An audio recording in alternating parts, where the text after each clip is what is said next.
जय श्री कृष्णा। आइए सुनते हैं बुधवार के दिन भगवान बुद्ध देव की यह कथा। समतापुर नगर में मधुसूदन नामक एक व्यक्ति रहता था।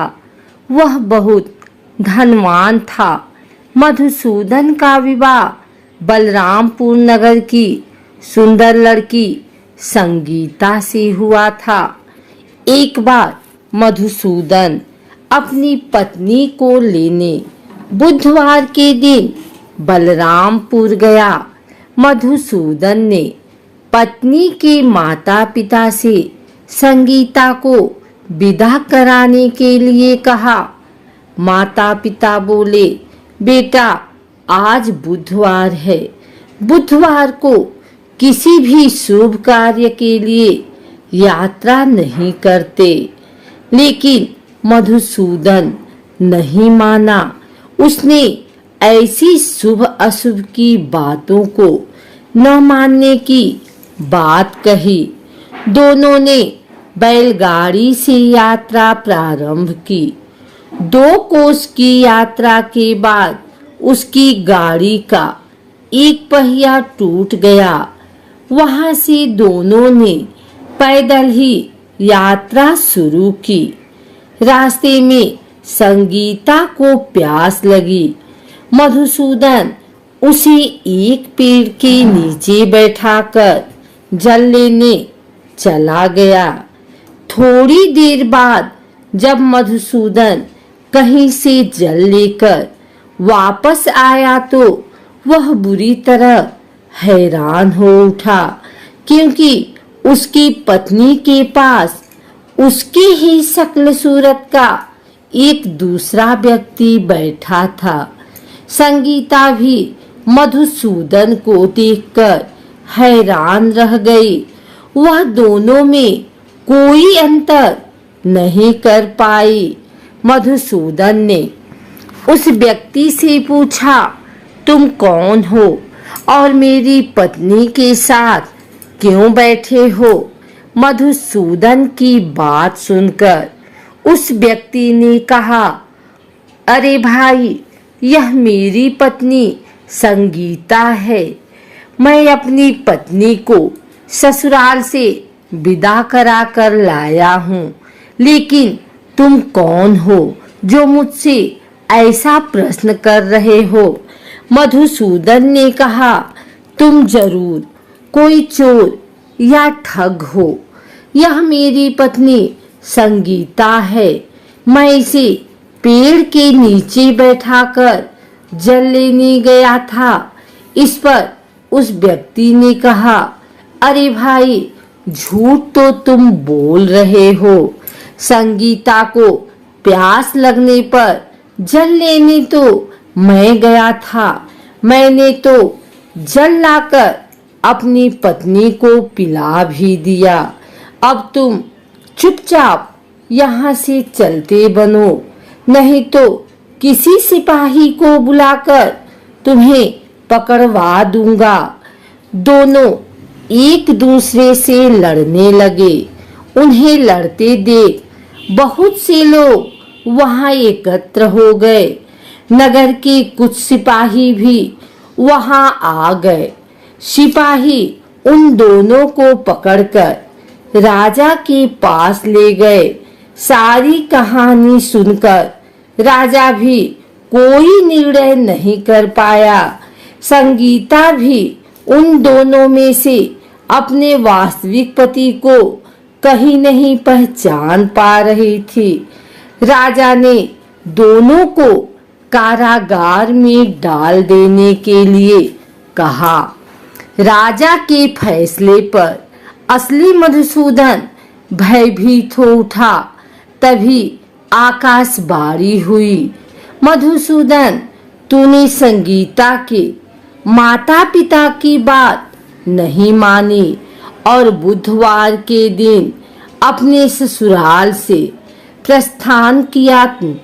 यह सब भगवान बुद्ध देव के प्रकोप से हो रहा है। मधुसूदन ने भगवान बुद्ध देव से प्रार्थना की कि हे भगवान बुद्धदेव, मुझे क्षमा कर दीजिए, मुझसे बहुत बड़ी गलती हुई। भविष्य में अब कभी बुधवार के दिन यात्रा नहीं करूंगा और सदैव बुधवार को आपका व्रत किया करूंगा। मधुसूदन के प्रार्थना करने से भगवान बुद्धदेव ने उसे क्षमा कर दिया। तभी दूसरा व्यक्ति राजा के सामने से गायब हो गया। राजा और दूसरे लोग इस चमत्कार को देख हैरान हो गए। भगवान बुद्धदेव की इस अनुकंपा से राजा ने मधुसूदन और उसकी पत्नी को सम्मान पूर्वक विदा किया। कुछ दूर चलने पर रास्ते में उन्हें बैलगाड़ी मिल गई। बैलगाड़ी का टूटा हुआ पहिया भी जुड़ा हुआ था। दोनों उसमें बैठकर समतापुर की ओर चल दिए। मधुसूदन और उसकी पत्नी संगीता दोनों बुधवार का व्रत करते हुए आनंद पूर्वक जीवन यापन करने लगे। इस तरह भगवान बुद्धदेव की कृपा से उनके यहाँ खुशियां बरसने लगी। इस तरह जो स्त्री पुरुष विधिवत बुधवार का व्रत करके व्रत सुनती है, भगवान बुद्धदेव उनकी सभी मनोकामना पूर्ण करते हैं। आइए सुनते हैं बुधवार पूजन विधि। पौराणिक मान्यता के अनुसार बुधवार के व्रत का आरंभ विशाखा नक्षत्र युक्त बुधवार को करना चाहिए और इसके बाद लगातार 7 बुधवार तक व्रत करना चाहिए। व्रत शुरू करने से पहले गणेश जी सहित 9 ग्रह पूजन करना भी जरूरी माना जाता है। व्रत के दौरान में भागवत महापुराण का पाठ भी करवाया जा सकता है। इसके अलावा शुक्ल पक्ष के पहले बुधवार से भी बुधवार का व्रत करना शुभ माना जाता है। प्रातः काल उठें। नित्य क्रिया से निपटने के पश्चात स्नान आदि से स्वच्छ होकर भगवान बुद्ध की पूजा करनी चाहिए। व्रती हरे रंग की माला या वस्त्रों का प्रयोग करे तो उत्तम रहता है। यदि पूजा के लिए भगवान बुद्ध की प्रतिमा न मिले तो भगवान शिव शंकर की प्रतिमा के निकट भी पूजा की जा सकती है। दिन भर के व्रत के पश्चात शाम को भी पूजा करनी चाहिए और केवल एक समय भोजन करना चाहिए। व्रत में हरे रंग के वस्त्र, फूल या सब्जी आदि दान करने चाहिए।